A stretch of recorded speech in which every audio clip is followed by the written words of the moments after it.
di daerah-daerah lain, saya ucapkan banyak-banyak sekali terima kasih sudah berderet-deret teman-teman yang ada di sini meninggalkan pesan-pesan. Terima kasih sekali. Dan tentunya di dalam membuat konten itu menjadi problematika yang sebenarnya tidak saya inginkan. Karena memang seperti yang saya katakan bahwa dari awal saya itu berpikir bahwa di media sosial itu adalah memberikan informasi.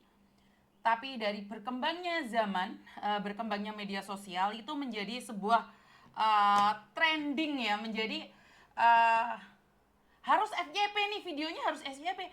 Bagaimana caranya untuk menjadi FYP? Saya melihat banyak sekali orang yang rela saling menjatuhkan satu sama lain untuk hanya ingin FYP. Masih ingat kejadian anak yang viral di TV? Demi sebuah konten FYP, ya mereka tidak mau menyelidikinya. Bahkan seperti yang saya katakan kemarin kejadian sama ibu yang salah satu sama tetangganya. Kenapa tidak diobrolin dulu nih? Kenapa kalian harus mencari saya? Dan ingat, saya bukannya suka-suka untuk upload itu sebagai pelajaran kepada orang lain bahwa jangan seenaknya sendiri ngomongin orang, karena sekarang itu ada track recordnya. Seandainya cerita ini hanya Miss Yuni yang ngomong, itu akan menjadi sebuah Miss Yuni ngarang kali, itu tidak sebenarnya terjadi seperti itu. Karena itu saya selalu mengatakan pada teman-teman bahwa track record kita itu akan dipertanyakan teman-teman. Begitu juga dengan banyak hal. Dan saya selalu ingin mengatakan bahwa banyak hal kowe iki lek gak diajak aja melo-melo. Jadi banyak sekali FYP itu yang kalian secara jujur tidak bisa mempertanggungjawabkannya. Saya merasa sangat miris sekali. Ternyata banyak orang itu cerita itu kadang-kadang nggak benar. Mereka mencari menang sendiri. Saya pernah ceritakan bahwa saya tuh pernah menikah dengan satu laki-laki, cerai 3 kali, dan saya selalu melihat keburukan dia. Tapi saat kembali saya tidak pernah menceritakan kebaikan dia. Artinya adalah saat kita pisah, kita itu selalu memandang orang lain itu nggak benar, selalu memandang orang lain nggak benar. Tapi kita lupa apa yang kita lakukan sama dia. Benar nggak sih? Kata-kata saya yang kue durung sugih, Nduk, itu menurut pendapat saya adalah semangat. Kalau sampai saya menyinggung kalian, saya minta maaf secara pribadi, aku urung sugih karena itu harus semangat kerja. Jadi sangat lucu sekali kalau kata-kata gue urung sugih, Nduk, itu katanya menghina dan mengenyek. Oke, karena kamu tersinggung. Sekali lagi, karena menjadi baperan, menjadi sebuah problematika bagi diri sendiri. Kamu gak diajak untuk membahas ini dan tidak ada hubungannya dengan kamu. Kenapa kamu tersinggung? Kenapa kamu baper? Benar gak sih? Tapi ya udah gak apa-apa. Kembali lagi pada kalian. Seperti yang saya katakan bahwa kata-kata kue gorong sugih itu menjadi semboyan buat saya secara pribadi bahwa yo kerja gitu loh. Kue iki rong sugih, kue iki kerja. Saya bukan ingin menghina. Camkan itu dalam otak kalian bahwa saya bukan menghina. Tapi jika kamu merasa terhina dan itu cocok buat kamu, udah pakai aja. Saya nggak melarang kalian karena itu adalah di luar batasan-batasan yang ada. Saya memberikan semangat. Kalau kalian lihat konten saya yang full, itu akan tahu bahwa saya mereda setelah mengatakan itu. Dan ingat, biar orang tahu ada batasannya di boarding house saya. Biar saya bukan saya ingin dihargai, tapi saya tidak ingin disepelekan. Kayaknya ingin di up terus ya ini ya tentang boarding house saya, kue rong sugih, Nduk. Saya merasa sangat aneh sekali karena itu adalah saya dan itu adalah batasan-batasan saya. Rumah saya tidak dihargai, itu hak saya dong. Saya menyuruhnya dia pergi, hak saya dong. Kalau kamu nggak terima, tampungan, ambilen. Bisa difahami ya? Jadi kamu tersinggung dengan kata-kata kue rong sugih, Nduk. Ya ayo semangat ben awake dhewe sugih. Karena kita itu nggak punya apa-apa, kita itu nggak punya privilege. Kita itu nggak punya kespesialan. Karena itu kita harus mencari diri sendiri. Beda loh sama anak orang kaya. Anak orang kaya enak, punya bisnis. Bapaknya yang udah ngatur dari atas, kita berusaha dari bawah. Sopo menaik teleponnya? Nggak ada nomor. Jadi boleh silahkan, saya tidak melarang Anda menjadikan kue urung sugih, Nduk, untuk mengolok-olok saya. Tapi bagi saya sangat aneh sekali. Anda sebagai seorang yang berpendidikan, Harusnya Anda tahu dong, bisa membedakan. Hah? Harus membedakan mana sih? Mana sih? Oh, werong sugendo. Biar kalian tahu batasan-batasannya. Di boarding house saya selalu ingatkan, nggak boleh titip barang. Di tempat saya boleh kok nitip barang. Ya udah ambilin anak itu. Nggak boleh pulang malam. Oh tempat saya boleh. Ambilin, tempat saya nggak boleh. Boleh bawa teman ke boarding house. Bawaan, tapi bukan ke tempat saya. Artinya adalah saya akan memberitahu bahwa ini ada batasan-batasannya. Dan ingat, batasan-batasan itu saya juga memiliki kelebihan dan kekurangan. Kekurangan saya adalah memberikan limit pada seseorang, tahu diri. Batasan tahu diri itu penting banget. Sehebat kalian apapun, kalau tahu diri, itu akan mengerti. Sebagai sahabat itu tidak boleh mencampuri rumah tangga orang lain. Tahu diri. Kowe iki sapa? Sebagai sahabat ikut campur dalam permasalahan rumah tangga, itu enggak. Paham ya? Jadi kadang-kadang kalau kita udah cerita sama teman tentang masalah rumah tangga kita, itu teman ikut campur nih. Terus akhirnya ngatur-ngatur keluarga kita, ibu kita ditelepon, dikasih arahan, aku curhat sama kamu sebatas teman, kamu tidak berhak ngasih tahu orang tua saya. Dicurhatin suami, kalian langsung ikut campur, telepon suaminya, dikasih arahan, kamu itu sebatas teman, tahu limitnya. Ngerti ya? Banyak sekali teman-teman sekarang itu lupa diri. Kita menganggapmu sebagai keluarga, kita menganggapmu sebagai teman, tapi bukan berarti ikut campur permasalahan orang lain. Jadi banyak sekali orang-orang itu udah over. Di sini dianggap teman, pulang ke kampung halaman bojone ditompai.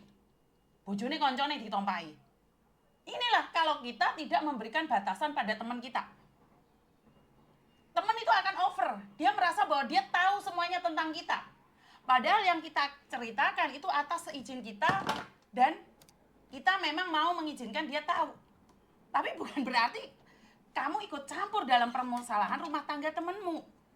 Ini yang kadang-kadang tidak disadari oleh temanmu sendiri gitu loh.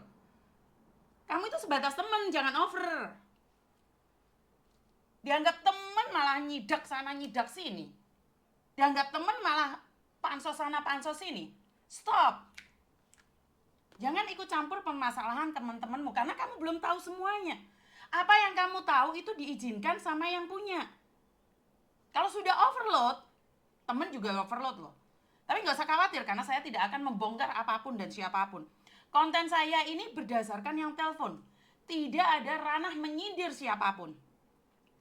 Ini yang sangat lucu sekali adalah kata-kata yang membuat kalian tuh sakit hati terus sih. Kata-kata gorong soge itu terus dimaknai menghina. Kalau kamu pakai kata menghina, itu cocok buat kamu, pakein. Tapi bagi saya itu adalah motivasi agar kalian tahu bahwa itu memberikan semangat. Kita, orang biasa-biasa saja dikasih motivator yang viral di TV-TV, di YouTube, itu orang kaya yang ngomong. Orang kaya ngomong, gak usah bodoh mbak. Kenapa? Saya mendengarkan salah satu motivator muda yang mengatakan dia bisnis besar, dia nggak pakai modal. Dia memiliki perusahaan gede. Awal karir dia nggak usah pakai modal. Yang penting pakai otak. Banyak orang kampung yang punya otak, tapi nggak punya modal, nggak ada yang percaya. Karena bapakmu kaya, keluargamu kaya, makanya kamu tinggal ngomong aja bisnismu bisa jalan. Kenapa? Karena privilege, bapakmu orang kaya. Coba kita otak encer, bondo nggak ada, gorong soge, nggak ada yang percaya sama mulut kita. Nggak ada. Motivator muda itu karena backgroundnya kaya, mereka punya privilege. Kita, lo babat, kita itu perintis, makanya nggak boleh mudah nangis. Dibilang belum kaya, baper. Beda sama penjual es itu ya.